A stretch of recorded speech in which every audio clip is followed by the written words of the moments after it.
প্রিয় একাদশ শ্রেণীর শিক্ষার্থী বন্ধুরা, তোমাদের জন্য এখনকার ক্লাসে আমি আলোচনা করব মধ্যযুগে বাংলার সমাজ ও সাহিত্য থেকে 25 নম্বর পর্বে 35টি প্রশ্ন উত্তর।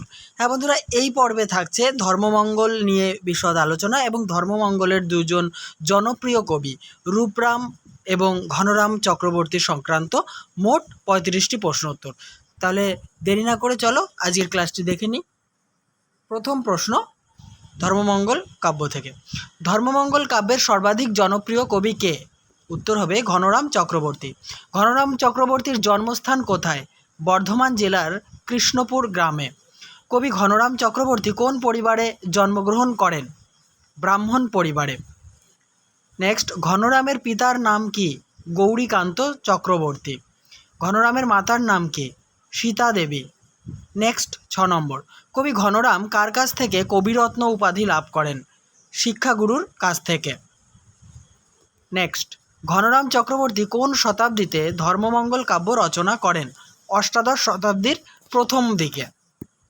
8 নম্বর প্রশ্ন উত্তর, কবি ঘনরাম চক্রবর্তী কোন রাজার পৃষ্ঠপোষকতা লাভ করেন?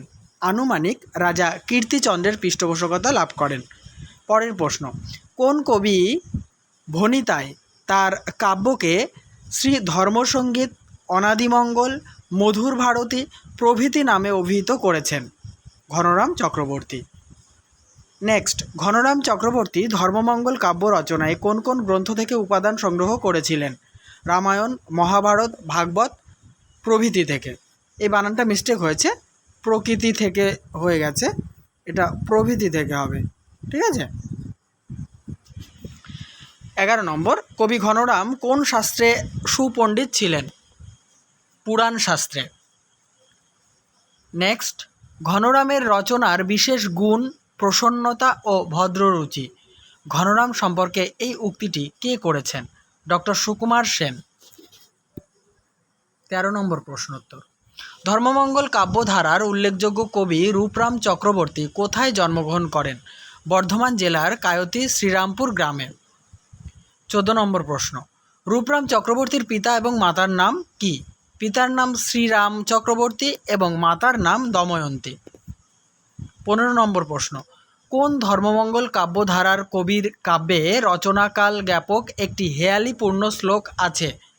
উত্তর হবে রূপরাম চক্রবর্তীর কাব্যে। 16, রূপরাম চক্রবর্তীর কাব্যের রচনাকাল কত শকাব্দ? 1584 শকাব্দ। এই প্রসঙ্গে বলে রাখি যে রূপরাম চক্রবর্তীর কাব্যে যে একটা শ্লোক পাওয়া গেছে, সেই শ্লোক অনুযায়ী কিন্তু 1584 শকাব্দে তিনি কাব্য রচনা করেন। 17, রূপরাম চক্রবর্তীর কাব্যের রচনাকাল কত খ্রিস্টাব্দ? প্রথমটা গেল শকাব্দ, পরেরটা হচ্ছে খ্রিস্টাব্দ।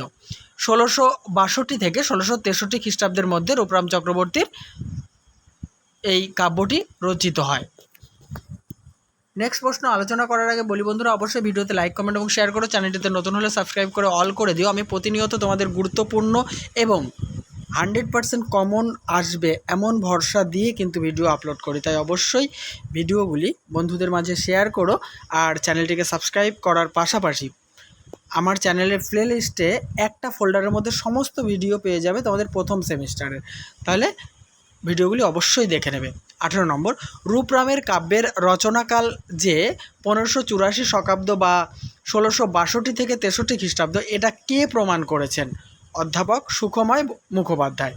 নেক্সট, বেশিরভাগ পুঁথিতে রূপরাম চক্রবর্তীর কাব্যের নাম কি দেওয়া আছে? বেশিরভাগ পুঁথিতে আছে অনাদ্যমঙ্গল। 20 নম্বর প্রশ্ন, কোন কবি প্রথম লাউ সেনের কাহিনী, ছড়া, ব্রতকথা, পাঁচালী এগুলিকে একত্রিত করে সুসংবদ্ধ কাব্যে রূপদান করেন? রূপরাম চক্রবর্তী। এটা একটু মিস্টেক হয়ে গেছে, টাইপিং মিস্টেক, রয়াকার ম হবে, হ্যাঁ, রূপরাম চক্রবর্তী। পরের প্রশ্ন, রূপরাম চক্রবর্তীর কাব্যের কত অংশ মুদ্রিত আকারে প্রকাশিত হয়েছে? 1/3। 22, ধর্মমঙ্গল কাব্যের নায়ক লাউ সেনের পিতা এবং মাতার নাম কি? লাউ সেনের পিতা হলেন কর্ণসেন এবং মাতা রঞ্জাবতী। নেক্সট প্রশ্ন, কার কৃপায় কর্ণসেন এবং রঞ্জাবতী লাউ সেনকে পুত্ররূপে লাভ করেন? ধর্ম ঠাকুরের কৃপায়। লাউ সেনকে মানে লাও সেনের মামা কে ছিলেন? এই প্রশ্নটা টাইপিং মিস্টেক। লাও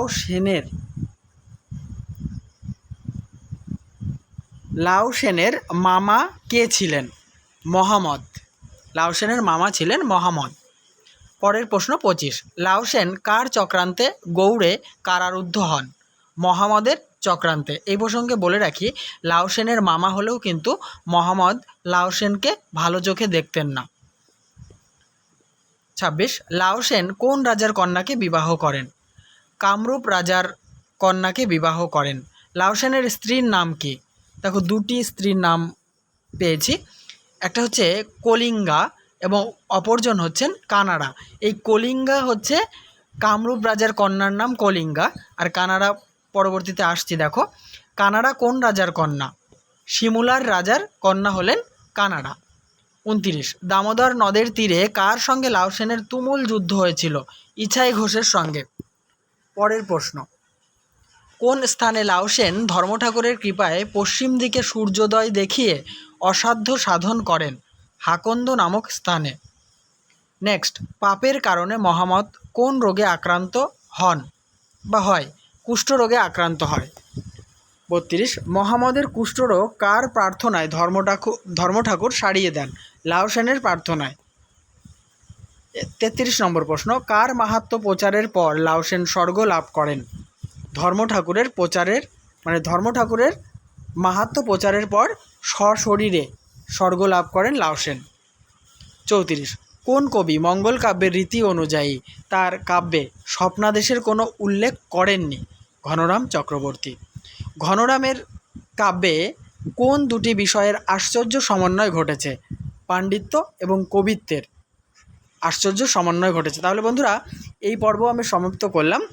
খুব তাড়াতাড়ি নেক্সট পর্ব বা নেক্সট গুরুত্বপূর্ণ ভিডিও নিয়ে উপস্থিত হব। ততক্ষণ আমার চ্যানেলটি দেখতে থাকো এবং সঙ্গে থাকো।